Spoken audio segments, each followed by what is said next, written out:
हर हर महादेव मेरे प्यारे बच्चों। फिर से आपका स्वागत है आपकी फिजिक्स की क्लास में।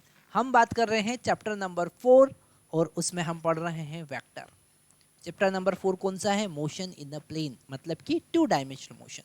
और अगर हमको 2 डायमेंशनल मोशन को समझना है तो हमें वेक्टर के कॉन्सेप्ट आना चाहिए।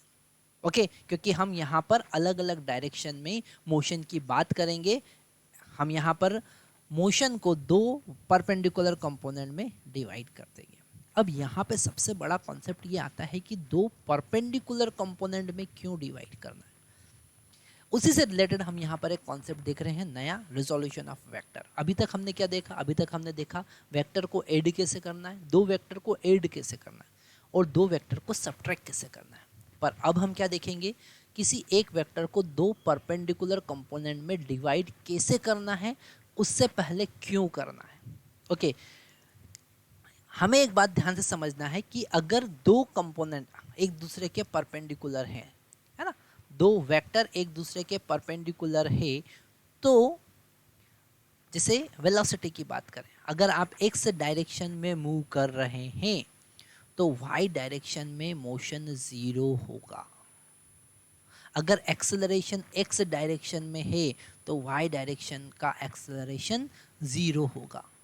अगर एक्सेलरेशन वाई डायरेक्शन में है तो एक्स डायरेक्शन का एक्सेलरेशन 0 होगा। That's why we are dividing any vector always in 2 perpendicular component. Listen carefully again. We are dividing any vector into 2 perpendicular component because these 2 perpendicular component always independent to each other. हमेशा एक दूसरे के independent होते हैं, मतलब एक component एक direction में आप कुछ भी चेंज करेंगे तो दूसरी डायरेक्शन में कोई चेंज नहीं होगा। तो हम क्या कर सकते हैं? हम 2 डायरेक्शन को सेपरेटली डिवाइड करके, परपेंडिकुलर कंपोनेंट में डिवाइड करके दोनों का अलग अलग स्टडी कर सकते हैं। उनको 1 डायमेंशन मोशन में हम कन्वर्ट कर सकते हैं। तो यहाँ पर हम लिखेंगे why we have to resolve a vector. Vector resolution का मतलब, वेक्टर रिजोल्यूशन का मतलब किसी भी वेक्टर को 2 परपेंडिकुलर कंपोनेंट में डिवाइड करना। ठीक है, so what is the resolution of vector? Division. Okay, dividing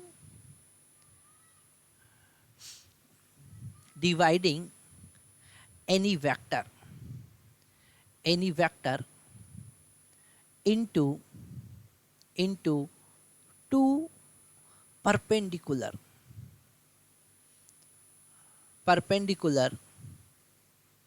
component. Okay, 2 perpendicular component. क्यों भैया? क्यों ऐसा, क्यों डिवाइड क्यों करना है?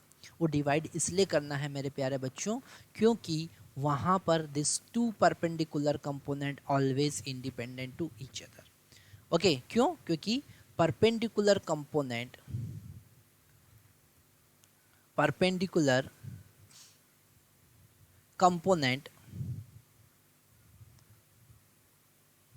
always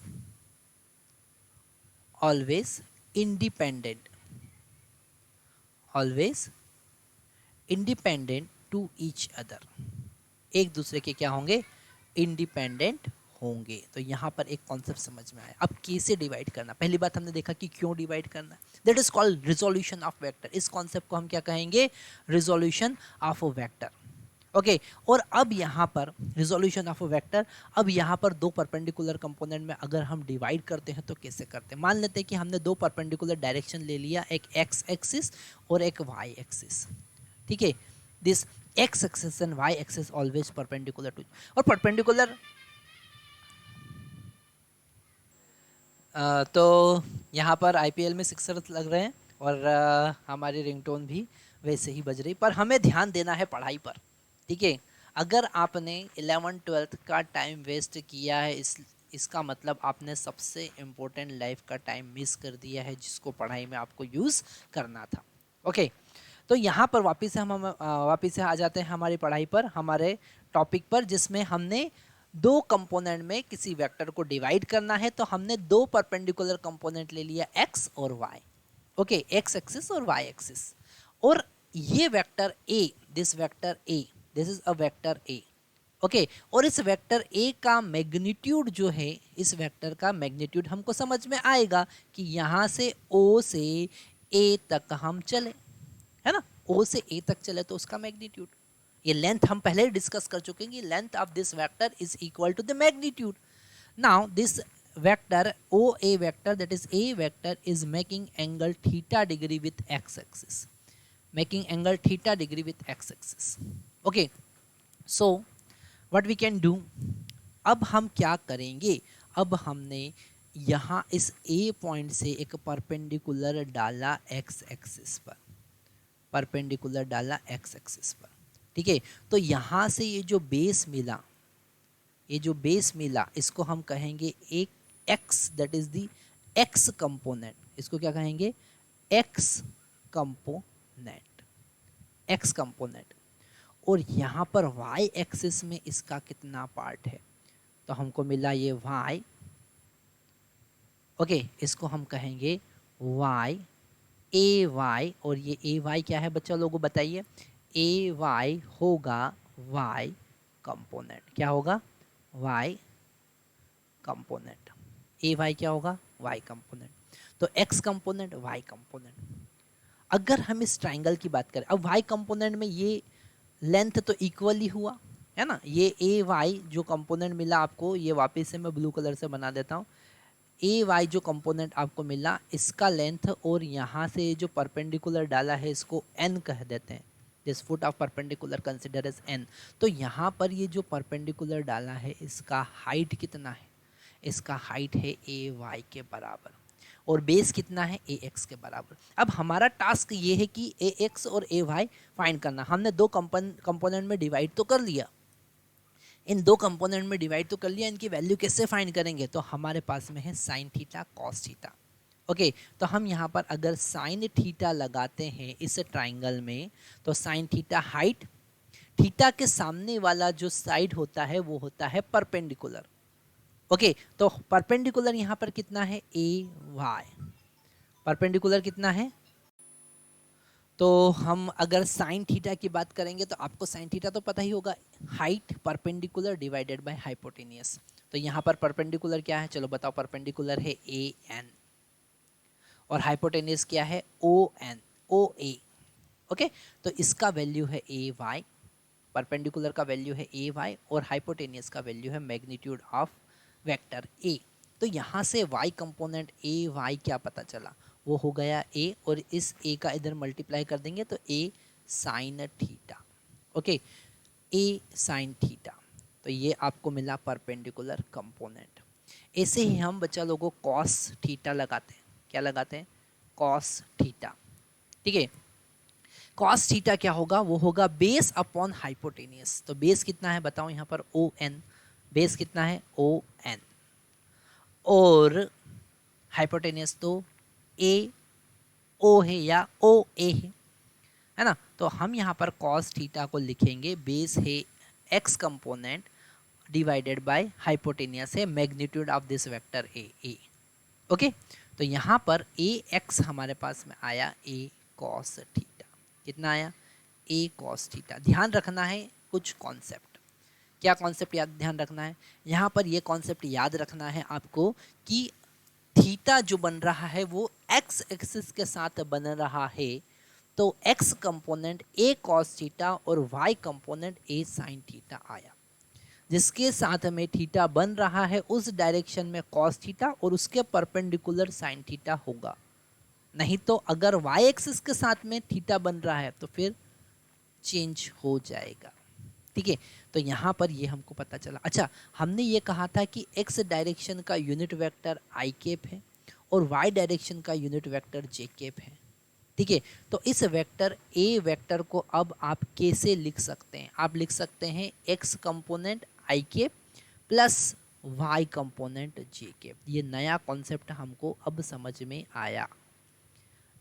क्या समझ में आया, समझ में आया कि x कंपोनेंट को रिप्रेजेंट करने के लिए आई कैप का यूज करेंगे, y कंपोनेंट को रिप्रेजेंट करने के लिए जे कैप का. और जब आपने इसे दो कंपोनेंट में डिवाइड कर दिया और आई कैप जे कैप लिख दिया तो अब वो वेक्टर रिप्रेजेंटेशन हुआ. वो क्या हुआ, वेक्टर रिप्रेजेंटेशन. ठीक है, तो इट इज अ वेक्टर, ये क्या है, इट इज अ वेक्टर। अब यहां पर हम ए एक्स और ए वाई का वैल्यू पुट कर सकते हैं, तो this A vector now will become A cos I के, कॉस थीटा आई के plus A sine theta J के। ठीक है, तो हम किसी भी वेक्टर जिसका हमको मैग्नीट्यूड पता है, जिसका हमको एंगल पता है, जिसका हमको वेक्टर पता, जिसका हमको एंगल पता है, जिसका हमको मैग्नीट्यूड पता है, उसको हम एक vector form I cap J cap के फॉर्म में रिप्रेजेंट कर सकते हैं। That is the resolution of a vector, it is the resolution of a vector. ठीक है, और हम इसे थोड़ा सा आगे समझते हैं, पहले हम इसे हाईलाइट कर लेते हैं। ये हमारे पास में y कंपोनेंट है, ये हमारे पास में x कंपोनेंट है। किसी भी वेक्टर को हम दो परपेंडिकुलर कंपोनेंट में रिप्रेजेंट कर सकते हैं, और अगर हमारे पास में थीटा और मैग्नीट्यूड पता है, ओके, एंगल और मैग्नीट्यूड पता है, तो हम उस वेक्टर को वेक्टर फॉर्म में रिप्रेजेंट कर सकते हैं। ओके, एक क्वेश्चन यहाँ पर देखते हैं। क्वेश्चन में गिवन है ना, क्वेश्चन में क्या गिवन है भैया, क्वेश्चन में गिवन है कि this vector a force of 5 Newton making 30 degree, okay 5 की जगह हम 10 ले लेते हैं, थोड़ा कैलकुलेशन और इजी हो जाएगा। तो force of 10 Newton making angle 30 degree with x axis. Okay, find it's a vector representation f vector. क्या करना है आपको, उसका वेक्टर रिप्रेजेंटेशन देखना है। ओके, तो उसके लिए हमको नई स्लाइड पर जाना पड़ेगा। तो हमारे पास में बच्चा लोगों ये है फोर्स F और जिसका मैग्नीट्यूड है 5 न्यूटन, है ना। ये F जो है जिसका मैग्नीट्यूड कितना है 5, ओ नहीं हमने तो 10 न्यूटन लिया था ना, तो 10 न्यूटन है, कितना है 10 Newton.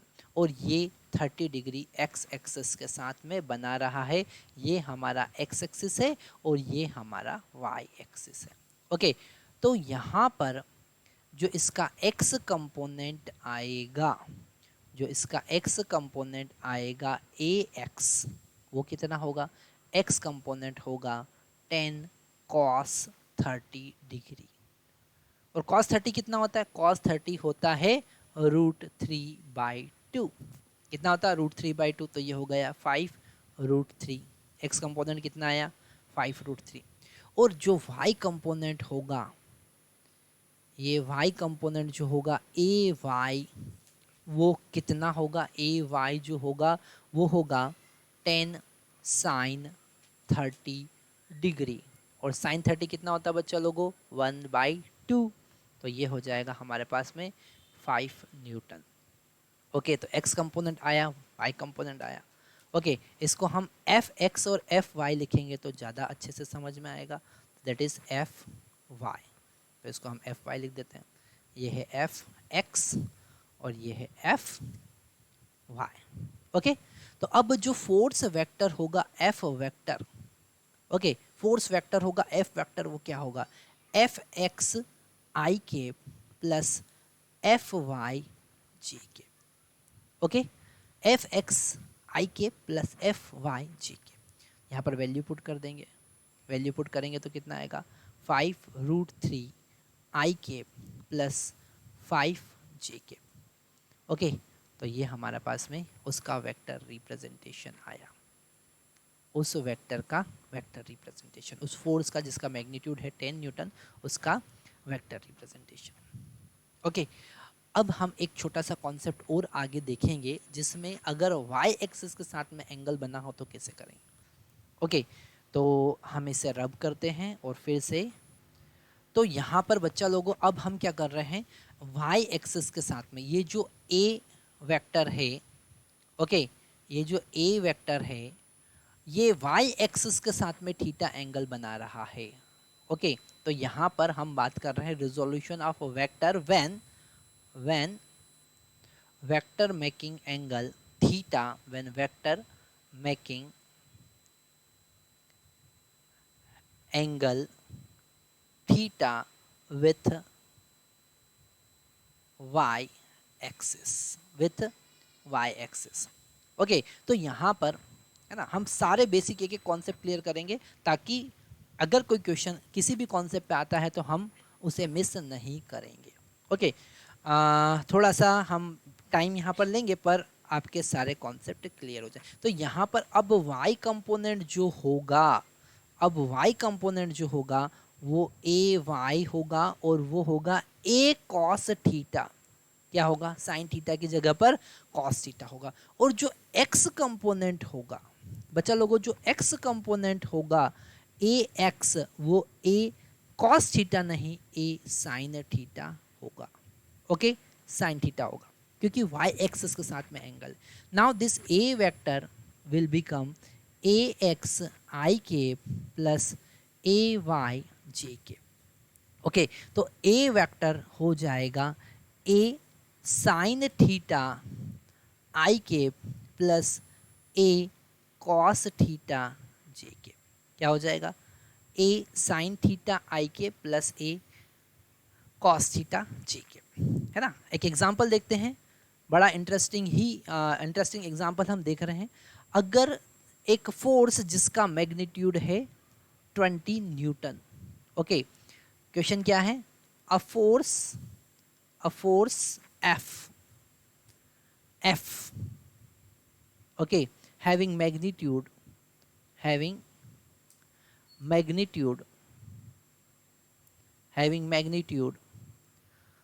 20 Newton, okay, and making angle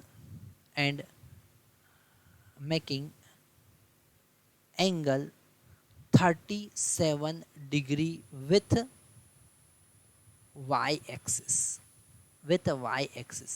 ठीक है। यहाँ पर 10th क्लास में या 10th क्लास तक हमने साइन 30 देखा, कॉस 30 देखा, साइन 45 देखा, कॉस 45 देखा, टेन 45 देखा, टेन 30 देखा। ये सारी वैल्यूज हमको पता है, साइन 60 की वैल्यू पता है, कॉस 60 की वैल्यू पता है, 90 की वैल्यू पता है। पर ये 37 जो एंगल है ये बड़ा इंटरेस्टिंग एंगल है, ठीक है, बड़ा इंटरेस्टिंग है। और इस पे बेस्ड क्वेश्चन आते हैं, डायरेक्ट एग्जाम में 37 डिग्री आ सकता है। तो आपको ये ध्यान देना है कि 37 डिग्री जो है ये 3-4-5 का एंगल होता है, ट्राइंगल ऑफ 3-4-5। ओके, हमने एक राइट एंगल ट्राइंगल बनाया, वापस से बनाते हैं। तो ये एक राइट एंगल ट्राइंगल आपके सामने हमने ड्रॉ किया। तो ये एंगल 37 डिग्री अगर है तो ये 3-4-5 का ट्राइंगल है, जिसका हाइट जो होगा 3, बेस जो होगा 4 और हाइपोटेनियस तो automatically 3 square plus 4 square that is 9 plus 16 is equal to 25 का रूट 5 हो जाएगा। हो जाएगा कि नहीं हो जाएगा? तो यहाँ पर अगर आप साइन 37 डिग्री का वैल्यू फाइंड करेंगे तो परपेंडिकुलर 3 डिवाइडेड बाय हाइपोटेनियस 5। तो साइन 37 बच्चा लोगों यहाँ पर हमारे पास में आएगा 0.6 या फिर आप लिख सकते हैं 3/5। क्या लिख सकते हैं? 3/5। तो बच्चा लोगों यहाँ पर साइन 37 है ना, 37 के सामने वाला जो साइड है वो है 3, ठीक है। तो यहाँ पर कितना आया? साइन 37.6 या फिर 3/5 याद रखना ज़्यादा अच्छा है।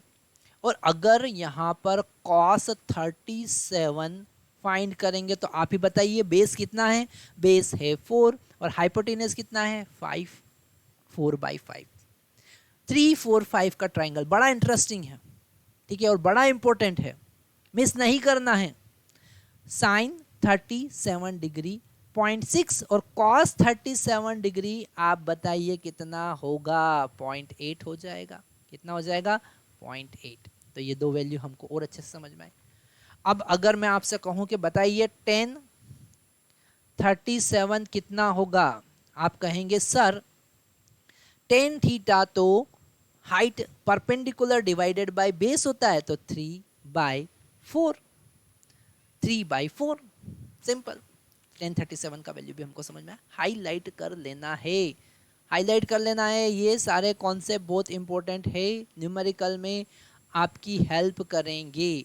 कंफ्यूज होने की कोई ज़रूरत नहीं है। अच्छा, आप एक बात अब मुझको बताइए कि हम यहाँ पर अगर हम 37 और ये एंगल है 90 डिग्री, तो आपको ये बताना है कि ये वाला एंगल कितना होगा। 90 माइनस 37 कितना होता है? 90 माइनस 37 आप कैलकुलेट करेंगे तो 53 आएगा शायद तक। कितना आएगा? 53। तो अब 53 के सामने वाला, अब इसको थोड़ा सा हम पलट देते हैं, इस ट्राइंगल को हम पलट देते हैं, है ना। ये तो पलट दिया, तो पलट दिया भैया, ये 53 कर दिया, ठीक है।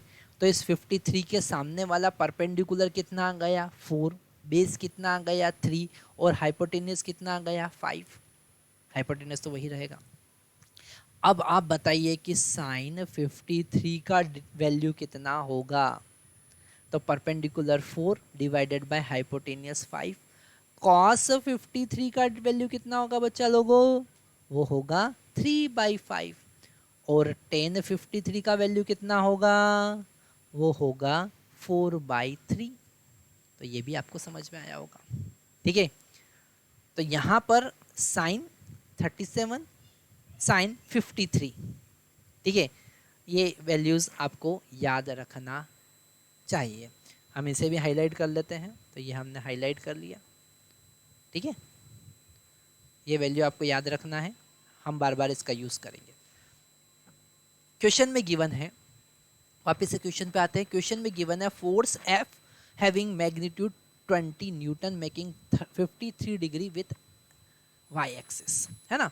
तो यहाँ पर ये, इसे हम रब कर दें, तो रब कर देते, चलो ये क्या हुआ, इसको ये हो गया, हाँ रब कर देते हैं, ये रब कर दिया, ठीक है। तो यहाँ पर अब हमारे पास में, यहाँ पर अब हमारे पास में मैग्नीट्यूड है 20 न्यूटन। कितना है? 20 न्यूटन। तो x कंपोनेंट है ना, ये है 37 डिग्री। तो x कंपोनेंट होगा 20 साइन 37 डिग्री। क्या आपको इसमें कंफ्यूजन है कि साइन क्यों लिया? सर आपने लास्ट लेक्चर में कॉस लिया था, x कंपोनेंट, यहाँ पर साइन क्यों लिया? क्योंकि अब y एक्सिस के साथ में एंगल है बच्चा लोगों। किसके साथ में एंगल है? y एक्सिस के साथ में एंगल है। और x एक्सिस के साथ में एंगल दिया नहीं है, y एक्सिस का एंगल 53 हो जाएगा। तो y कंपोनेंट यहाँ पर हो जाएगा 20 cos 37 डिग्री। इसको हम fy भी लिखेंगे और इसको हम लिखेंगे fx। ओके, तो f वेक्टर अब क्या होगा? वो होगा fx i के प्लस fy j के।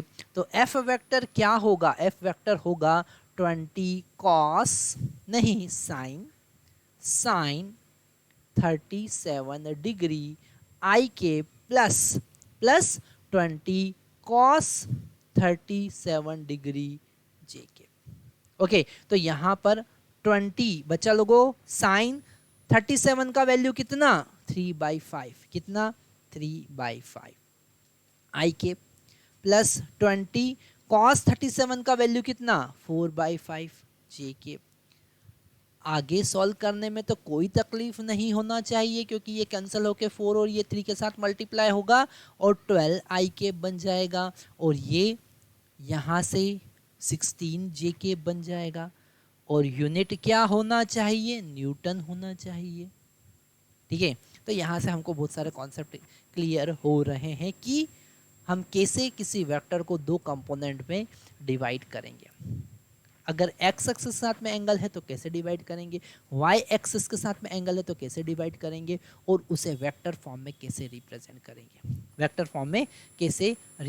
करेंगे, तो यहाँ पर एक चीज़ को और हमको हाईलाइट कर लेना है।